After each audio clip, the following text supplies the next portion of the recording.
ಶ್ರೀಪತಿಯವರು ಮತ್ತು ಕುಮಾರಸ್ವಾಮಿ ಅವರು ತುಂಬ ಸ್ಪಷ್ಟವಾಗಿ ಹೇಳಿದ್ದಾರೆ.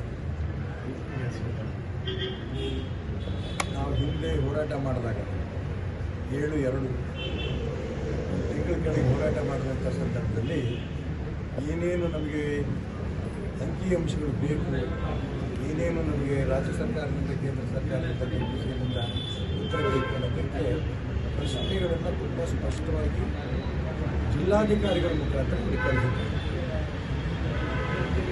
ಜಿಲ್ಲಾಧಿಕಾರಿಗಳಿಗೆ ಉತ್ತರ ಕೊಟ್ಟರವರು ಅಸೆಂಬ್ಲಿ ನಡೀತಾ ಇದೆ, ಬಜೆಟ್ ನಡೀತಾ ಇದೆ.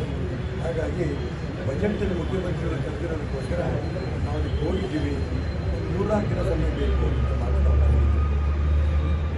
ಇವತ್ತು ಜಿಲ್ಲಾಧಿಕಾರಿಗಳು ಮತ್ತೆ ಭೇಟಿಗೆ ಕರೆದರು, ಅಧಿಕಾರಿಗಳು ಕೂಡ ಬಂದಿದ್ದರು. ಆದರೆ ಎಕ್ಸಿಕ್ಯೂಟಿವ್ ಇಂಜಿನಿಯರ್ ಒಬ್ಬರು ಕಳಿಸಿದ್ದಾರೆ, ಮೇಲಿನ ಅಧಿಕಾರಿಗಳು ಯಾರು ಬಂದಿಲ್ಲ.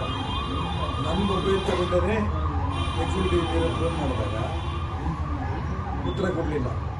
ಕೊನೆಗೆ ನನಗೆ ಅವರಿಂದಲೇ ಫೋನ್ ಬಂತು, ಸ್ಪೀಕರ್ ಆನ್ ಮಾಡಿದ್ದೇನೆ, ಅವ್ರಿಗೆ ಗೊತ್ತಿಲ್ಲ ನನ್ನ ಮೊಬೈಲು ಅಂತ.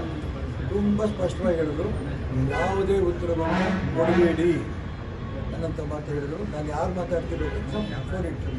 ಅಂದರೆ ರಾಜ್ಯ ಸರ್ಕಾರದ ಅಧಿಕಾರಿಗಳು ಯಾರ ಒತ್ತಡಕ್ಕೆ ಮಣಿದು ಇವತ್ತು ಕೆಲಸ ಮಾಡ್ತಿದ್ರು ಅಂತ ಗೊತ್ತಿಲ್ಲ.